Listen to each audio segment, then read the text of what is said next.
dewasa ini masyarakat sering dikejutkan dengan fenomena penyimpangan seksual yang dilakukan dalam pertalian saudara.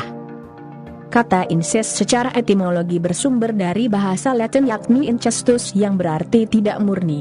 Dapat diartikan bahwa perbuatan incest merupakan hubungan bersenggama atau hubungan kelamin yang dilakukan antara laki-laki dan perempuan dalam lingkup ikatan pertalian sedarah pada keluarga. Kasus incest berupa perkosaan, korbannya sebesar 90% adalah anak perempuan.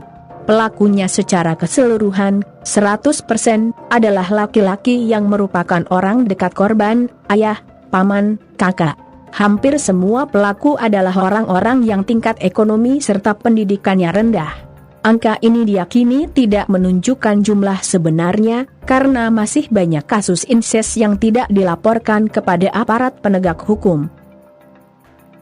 Faktor-faktor penyebab terjadinya incest, yang pertama adalah biologis yaitu dorongan seksual yang terlalu besar dan ketidakmampuan pelaku untuk mengendalikan nafsu seksualnya. Yang kedua psikologis, yaitu pelaku memiliki gangguan penyimpangan seksual atau kepribadian yang menyimpang seperti minder, tidak percaya diri, kurang pergaulan atau menutup diri dari lingkungan pergaulan, menarik diri dari pergaulan sosial dengan masyarakat. Yang ketiga ekonomi keluarga, di mana masyarakat dengan tingkat ekonomi rendah atau mempunyai keterbatasan pendapatan untuk bermain di luar lingkungan mereka, sehingga mempengaruhi cara pandang dan mempersempit ruang lingkup pergaulan.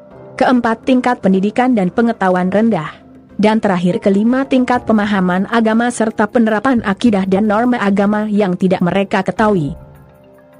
Beberapa dampak dari perilaku incest, khususnya yang terjadi karena paksaan antara lain, pertama, gangguan psikologis akibat dari kekerasan seksual yang sering disebut PTSD dan trauma post-sexual abuse, seperti tidak mampu mempercayai orang lain, takut atau khawatir dalam berhubungan seksual, depresi, dan ingin bunuh diri. Kedua, secara medis menunjukkan bahwa anak hasil dari hubungan incest berpotensi besar mengalami kecacatan baik fisik maupun mental. Ketiga, mereka sering disalahkan dan mendapat stigma yang buruk. Kejadian yang mereka alami sebenarnya bukan karena kehendaknya, mereka adalah korban kekerasan seksual. Keempat, berbagai studi memperlihatkan, sampai dewasa anak-anak korban incest biasanya akan memiliki self-esteem, rasa harga diri rendah, depresi, memendam perasaan bersalah, sulit mempercayai orang lain dan kesepian.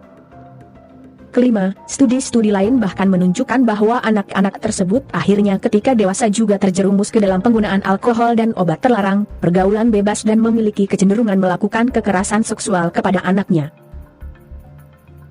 Berikut ini adalah upaya pencegahan tindakan kekerasan seksual yang dilakukan oleh pelaku incest. Pertama, ikut sertakan instansi resmi yang menangani masalah perlindungan terhadap anak sedini mungkin untuk menangkal tekanan yang dialami anak.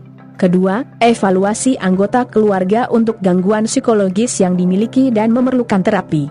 Evaluasi juga pada saudara kandung untuk memungkinkan perlakuan salah atau penganiayaan. Ketiga, terapi keluarga dapat digunakan untuk menyusun kembali keluarga yang pecah. 4. Ajarkan anak dengan mudah dan jelas bahwa alat kelamin mereka adalah milik mereka sendiri, dan tidak boleh disentuh orang lain termasuk anggota keluarga. Dan terakhir, memberikan pendidikan sejak dini dengan memberitahu masalah dengan lebih profesional. Terima kasih telah menonton, semoga bermanfaat.